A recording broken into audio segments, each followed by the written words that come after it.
expositor Alfonso Ropero, que efectivamente sabemos es trinitario. Lo único que sí tengo claro es que colocó entendimiento, porque si hubiese colocado ahí logos, yo creo que la interpretación hubiese sido totalmente otra. Vamos a repetir esa parte para que vean cómo modificaría el texto. Si Dios ha emitido el logos, oiga, el logos, entonces será conocido según ellos como compuesto y corporal, porque estará por una parte el que ha emitido, o sea, Dios, y por otra el que ha sido emitido, o sea, el logos, ¿sí ves?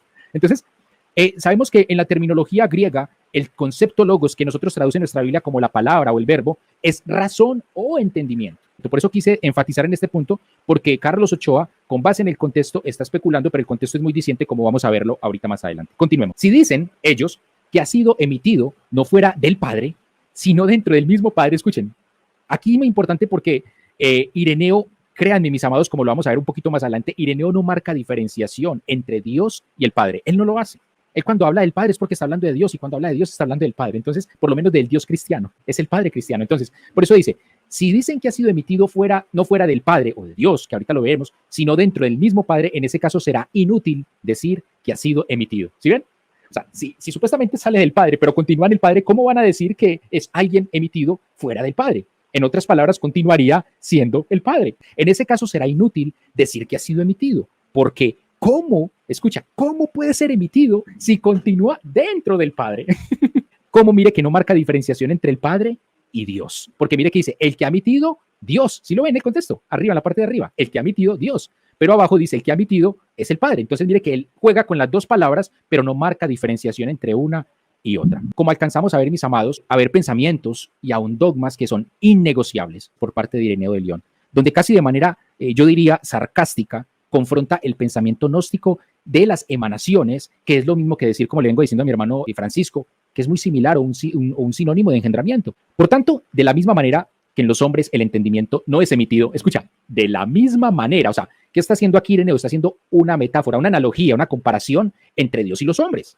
Y él dice, de la misma manera que en los hombres el entendimiento no es emitido, ni es separado del ser viviente, o sea, del hombre, que emite todo lo demás. Yo puedo emitir palabras, puedo emitir pensamientos, puedo emitir acciones, y no por ello es que mis acciones sean un ser independiente a Carlos Ochoa, mis pensamientos sean un ser independiente a Carlos Ochoa, mis palabras sean un ser independiente a Carlos Ochoa. Eso es lo que viene diciendo Ireneo en cuanto a la comparación que hace con Dios.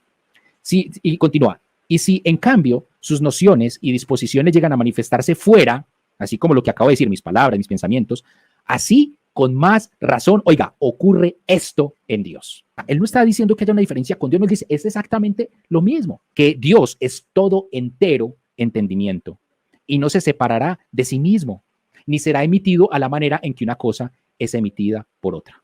Esas son palabras muy, muy, muy radicales. Si dicen que ha sido emitido no por fuera del Padre, sino dentro del mismo Padre, acá Ireneo, vuelvo y repito, no marca diferenciación entre el Dios y el Padre. En ese caso será inútil decir que ha sido emitido, porque ¿cómo puede ser emitido si continúa dentro del Padre? Porque una emisión es la manifestación fuera del principio emisor. O sea, en este caso sería de Dios Padre. Hay un principio emisor llamado Dios Padre. Entonces una emanación sería fuera de lo que es emitido por él. Después, una vez emitido el entendimiento, mírenlo ahí, mi hermano, lo que yo le vengo diciendo, el entendimiento, y resalta, el logos. ¿Sí lo ves? Dice, el entendimiento, el logos que deriva de él, quedará también en el interior del Padre. Sea tanto para afuera o sea tanto para adentro, según el pensamiento de Ireneo, es que es totalmente imposible desvincular el logos o entendimiento de Dios Padre. Cualquier posición que adopte gnóstica en ese momento, porque se refería directamente a los gnósticos, era totalmente imposible bajo el pensamiento de Ireneo, discípulo de Policarpo, discípulo del apóstol Juan, concebir el pensamiento de una emanación diferencial entre el Padre y el Verbo. Oiga, así como todos los eones emitidos por el Logos, por tanto ya no desconocerán al Padre. Escuchen, ya no desconocerán, o sea, ya no pueden decir, es que el Padre es uno y el otro es el otro. No, no lo pueden desconocer porque están dentro de él. Ni le conocerán cada vez menos en emisiones sucesivas, porque quedarán todos envueltos igualmente por todas partes por el Padre. O sea, en otras palabras, el Padre, vulgarmente hablando, perdónenme un poco la expresión tan escueta, pero un poco didáctica, el Padre es como decir la envoltura de todo eso que es Dios, y es imposible desentenderse esa envoltura que es el Padre. O sea, es imposible, porque por todas partes estarían cubiertos o envueltos por el Padre. Por eso Jesús decía de manera muy clara, el que me ve a mí ve al Padre. O sea, es imposible que me desvinculen a mí del Padre. No segunda ni tercera persona, es la única persona como tal.